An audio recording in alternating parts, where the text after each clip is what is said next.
Good morning class. हम हजारी प्रसाद द्विवेदी द्वारा रचित निबंध अशोक के फूल का अध्ययन कर रहे थे। पिछली 2 कक्षाओं में हमने कुछ गद्यांशों का अध्ययन किया। उसके आगे आज हम पढ़ेंगे। यहाँ तक हमने पढ़ लिया था। वह मुझे प्राचीन युग की बात मालूम होती है। आर्यों ने लिखा हुआ साहित्य ही हमारे पास बचा है। उनमें सब कुछ आर्य दृष्टिकोण से ही देखा गया है। आर्यों से अनेक जातियों का संघर्ष हुआ। कुछ ने उनकी अधीनता नहीं मानी, वे कुछ ज़्यादा गर्वीली थीं। संघर्ष खूब हुआ, पुराणों में इसके प्रमाण हैं। ये इतनी पुरानी बात है कि सभी संघर्षकर्ता शक्तियाँ बाद में देवयोनी जातियाँ मान ली गईं। पहला संघर्ष शायद असुरों से हुआ। यह बड़ी गर्वीली जाति थी। आर्यों का प्रभुत्व इसने कभी नहीं माना। फिर दानवों, दैत्यों, राक्षसों से संघर्ष हुआ। गंधर्वों और यक्षों से कोई संघर्ष नहीं हुआ। वे शायद शांतिप्रिय जातियां थीं। भरहुत, सांची, मथुरा आदि में प्राप्त यक्षिणी मूर्तियों की गठन और बनावट देखने से ये स्पष्ट हो जाता है कि ये जातियां पहाड़ी थीं।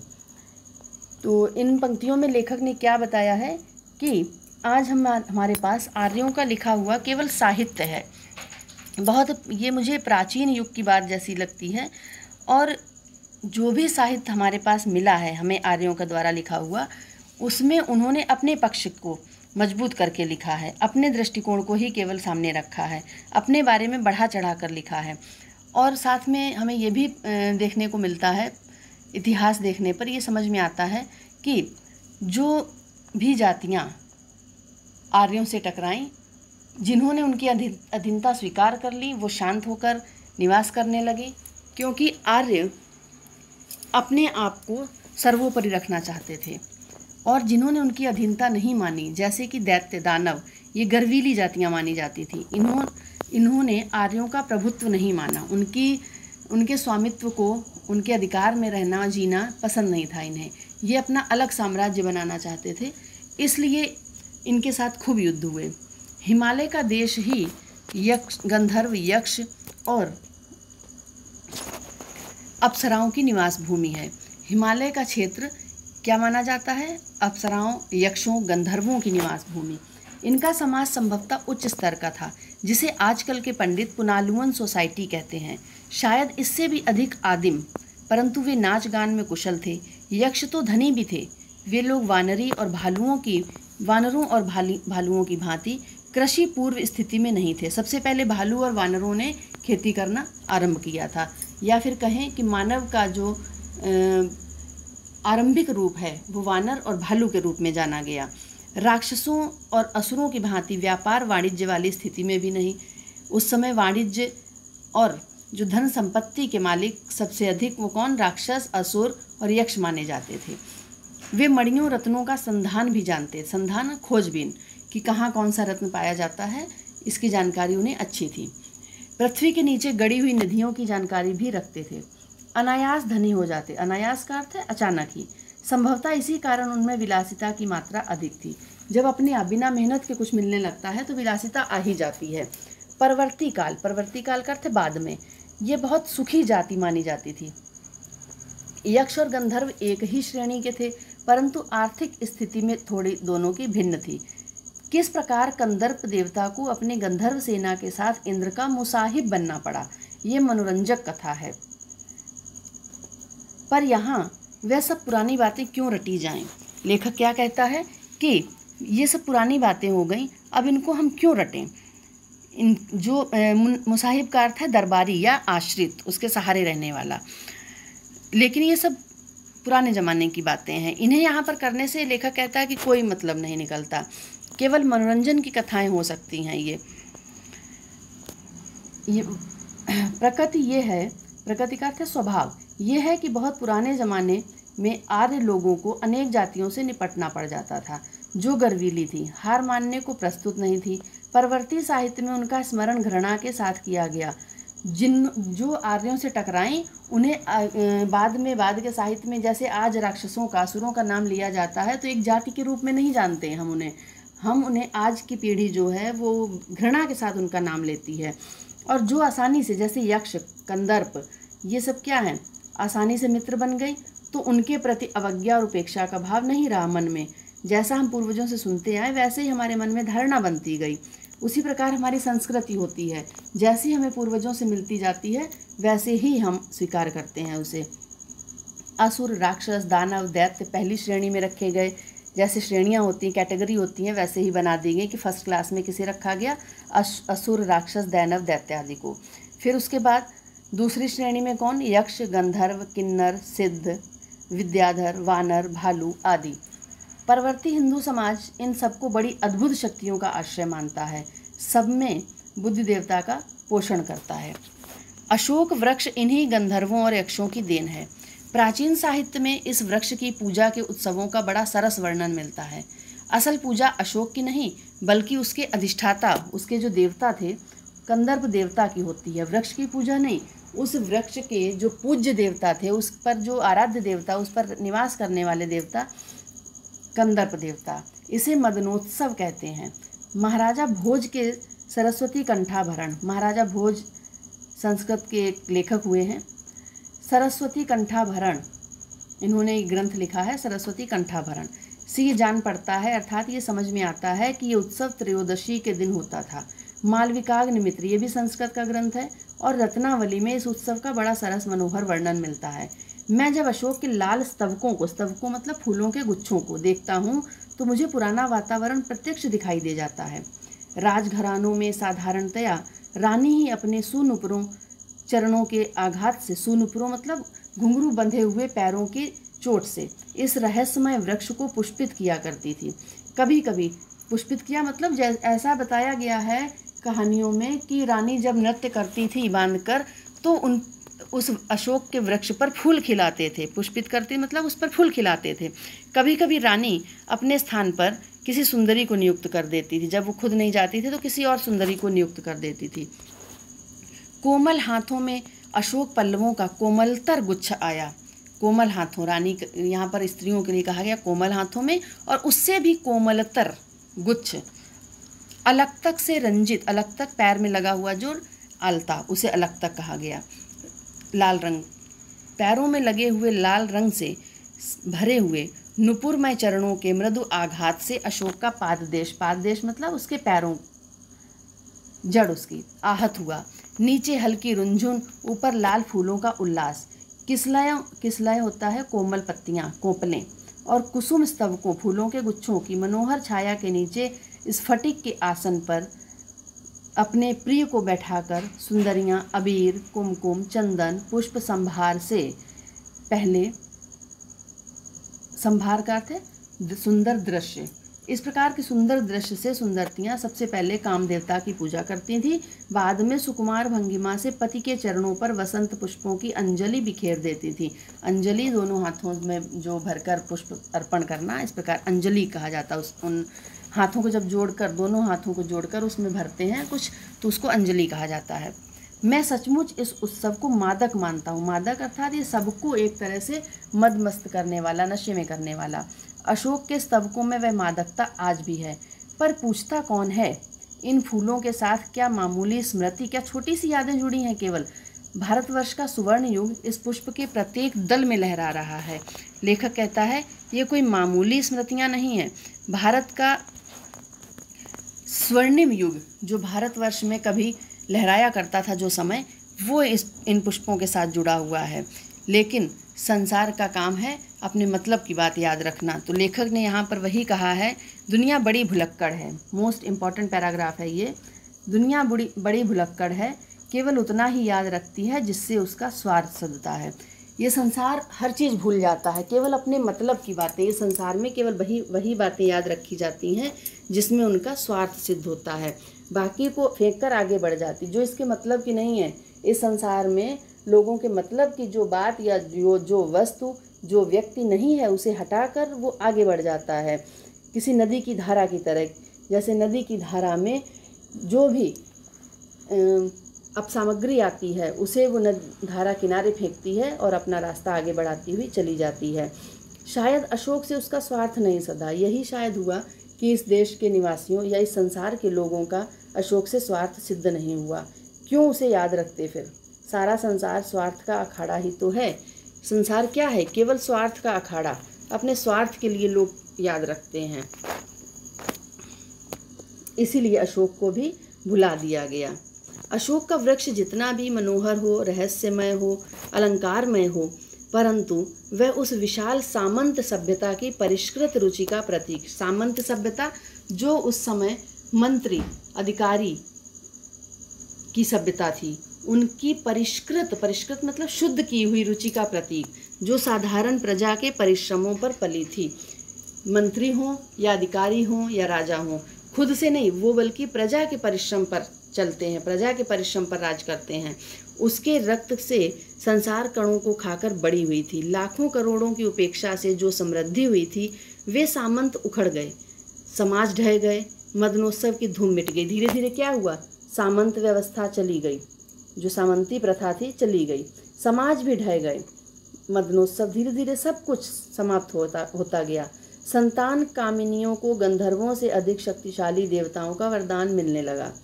उनकी जगह किसने ले ली? पीरों, भूत, भैरवों ने, काली दुर्गा ने यक्षों की इज्जत घटा दी। अब इनकी पूजा होने लगी। दुनिया अपने रास्ते चली गई, अशोक पीछे छूट गया। एक पैरा ये टिक करिए, मुझे मानव जाति की दुर्दम निर्मम धारा के हजारों वर्षों का रूप साफ दिखाई दे रहा है। लेखक कहता है कि मुझे मानव समाज के, जो मनुष्य की मानव जाति है, मानव जाति की हजारों लाखों वर्षों, एक नहीं हजारों लाखों वर्षों का, लगभग पिछले 5000 वर्षों में देखता हूँ को मुझे इतिहास साफ दिखाई दे रहा है। मनुष्य की जीवनी शक्ति बड़ी निर्मम है। लेखक कहता है कि मुझे मनुष्य की जीवनी शक्ति, जो जीने की इच्छा है इसकी, वो दिखाई दे रही है, जिसने सभ्यता और संस्कृति के वृथा मोहों को रौंदकर जो आगे चली जा रही। लेखक कहता है कि मनुष्य की जीवनी शक्ति ने सभ्यता और संस्कृति के जो मिथ्या आकर्षण थे, जो झूठे आकर्षण थे, उन्हें कुचल दिया है, रौंद दिया और आगे बढ़ती जा रही है। पता नहीं ना जाने कितने धर्माचारी विश्वासों, उत्सवों, व्रतों को धोती बहाती यह जीवन धारा आगे बढ़ी है। संघर्षों से मनुष्य ने नई शक्ति पाई है। हमारे सामने समाज का आज जो रूप है, वह न जाने कितने ग्रहण और त्याग का रूप है। देश की, जाति की विशुद्ध संस्कृति केवल बाद की बात है। लेखक क्या कहते हैं कि न जाने कितने ही, एक नहीं, पता नहीं कितने आचार विचार, धार्मिक विश्वास, मान्यताएं, उत्सव, व्रत, सब साफ होकर, सबको साफ करके, चमका कर बहा दिया है इस मानव की जीवनी शक्ति ने। कितनी निष्ठाएं, कितने विश्वास उपजे होंगे और जीवन धारा के प्रवाह में बह गए होंगे, लेकिन जीवन धारा कभी रुकी नहीं। इस जीवन की धारा आगे बढ़ती रही। संघर्षों से ही मनुष्य ने नई शक्ति पाई है। मनुष्य को जो शक्ति मिली है वो संघर्षों से ही विकसित हुई है। और हमारे सामने आज जो समाज का रूप दिखाई दे रहा है वो ऐसा नहीं, वह पूरी तरह से शुद्ध आज भी नहीं है। ना जाने कितने इसमें ग्रहण और त्याग मिले हुए हैं। कितने प्रकार के मनुष्यों, जातियों और मानव उसकी मान्यताओं को हमने अपनाया है। कितनी हमने रिवाजों को अपनाया, परंपराओं को अपनाया और कितनों को हमने छोड़ा है, त्याग दिया है। हमारे देश एवं हमारी जाति की संस्कृति, ये क्या है? देश और जाति की संस्कृति तो बाद की बात है, बहुत बाद की बात है। पहले हमने बातों को हमने त्याग किया, उसके बाद शुद्ध केवल क्या है? मनुष्य की दुर्दम जिजीविषा, जीने की इच्छा। शुद्ध केवल एक बात है, वो है मनुष्य की जीने की इच्छा, जो प्रबल इच्छा है, जो सब कुछ दमन करके, सबको कुचल कर मनुष्य की अगर जान पे बनाती है तो वो सब कुछ कर सकता है। यही उदाहरण आप ले सकते हैं। यहाँ लेखक के कहने का भाव ये है कि मानव जीवन कभी रुकता नहीं है।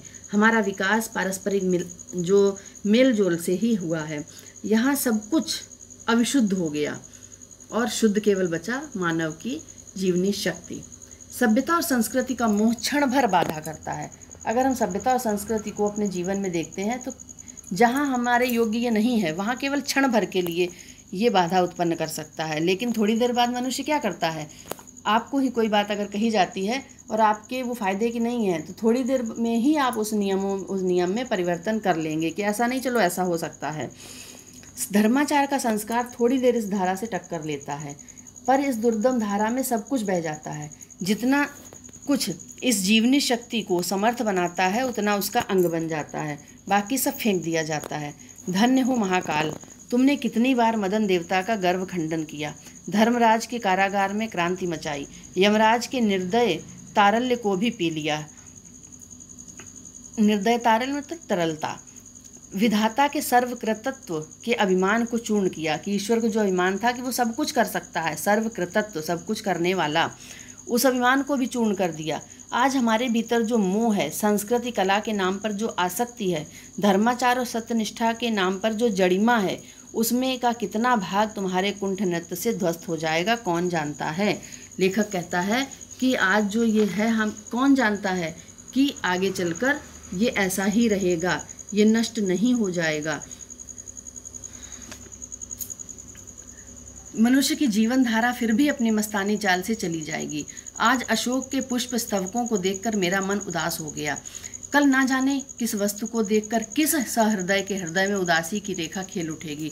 जिन बातों को मैं अत्यंत मूल्यवान समझ रहा हूँ, जिनके प्रचार के लिए मैं चिल्ला चिल्लाकर गला सुखा रहा हूँ, उनमें कितनी जिएंगी, कितनी बह जाएंगी, कौन जानता है। ये क्या मैं शौक से उदास हूँ? लेखक कहता है मैं शौक नहीं हूँ, शौक से उदास नहीं हूँ। माया काटे कटती नहीं। अगर संस्कृति के प्रति, अगर अशोक के वृक्ष के प्रति मेरा मोह है, तो वो अपने आप से नहीं, वो किसी कारण से नहीं कटेगा, क्योंकि उसका उत्पन्न होने का भी कारण है। उस युग के साहित्य और शिल्प मन को मसले दे रहे हैं।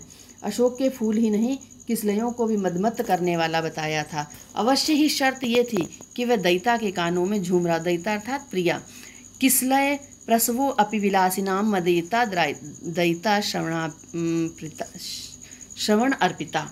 क्या कहते हैं कि कानों में, प्रिया के कानों में पहुंचकर कोमल पत्तियां, किसलय अर्थात कोमल पत्तियां मदमत्ता को उत्पन्न कर देती, परंतु शाखाओं में लंबित वायु ललित किसलयों में ही मादकता है। मेरी नस नस में आज करुण उल्लास की झंझा उत्थित हो रही, उत्थित करते उठ रही है, झंझा तूफान। मेरी नस नस में क्या एक तूफान उठ रहा है। मैं सचमुच उदास हूँ। जिसे हम बहुमूल्य संस्कृति मान रहे हैं, क्या वह ऐसी ही रहेगी? जिसे हम, क्या वो आगे चलकर राजा महाराजाओं और जमींदारों, महान सामंतों ने जिस आचार विचार की आस्था और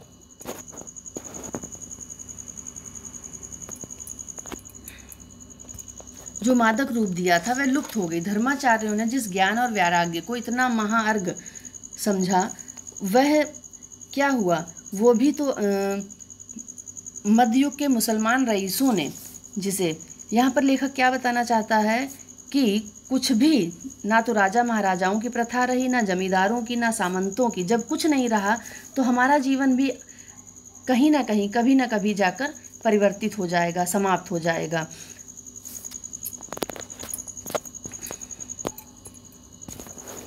अनुकरण पर जो रस राशि उमड़ी थी, वह वाष्प की भांति उड़ गई।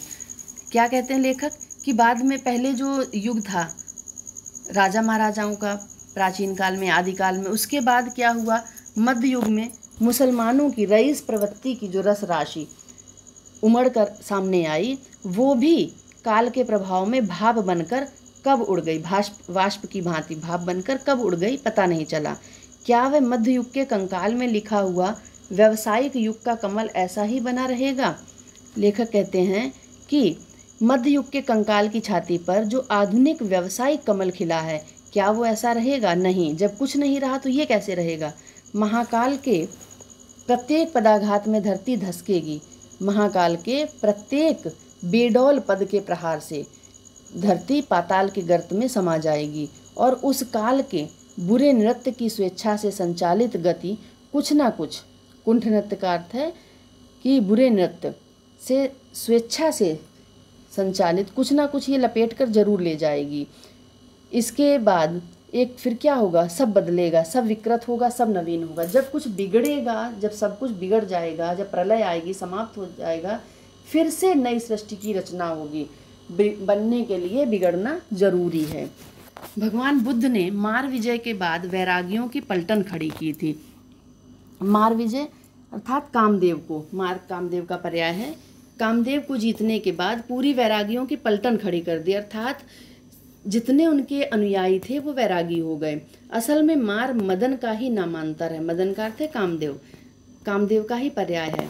कैसा मधुर और मोहक साहित्य उन्होंने दिया, पर ना जाने कब यक्षों के वज्रपाणि नामक देवता इस वैराग्य प्रमाण धर्म में घुसे और बोधिसत्वों के शिरोमणि बन गए। फिर वज्रयान का अपूर्व धर्म मार्ग प्रचलित हुआ। क्या कहते हैं लेखक कि लेकिन पता नहीं चला कि कब यक्षों के देवता वज्रपाणि इस वैराग्य संलग्न कर्म में प्रवेश कर गए और बोधिसत्वों और ज्ञानियों के शिरोमणि बन गए। फिर बौद्ध धर्म 2 भागों में बट गया।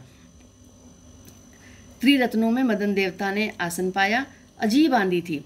बौद्ध बह गए, शैव बह गए, शाक्त बह गए। उन दिनों श्री सुंदरी साधन तत्परा नाम योगाश भोगाश करस्थ की महिमा उत्तिष्ठ हुई।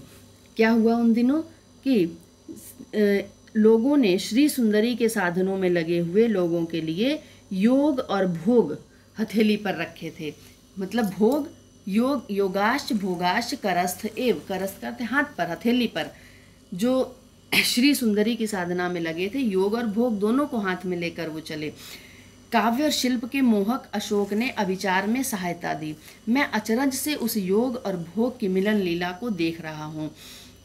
ये भी क्या जीवनी शक्ति का दुर्दम अभियान था? कौन बताएगा कि कितने विध्वंस के बाद इस अपूर्व धर्म मत की सृष्टि हुई। अशोक स्तवक का हर फूल, हर दल इस विचित्र परिणति की परंपरा ढोए जा रहा है। कैसा झबरा सा गुल्म है। लेखक क्या कहता है कि ये जीवनी शक्ति का दुर्दमनीय अभिमान था। कौन बताएगा कि कितने विनाश के बाद इस अनुपम धर्म मत की उत्पत्ति हुई।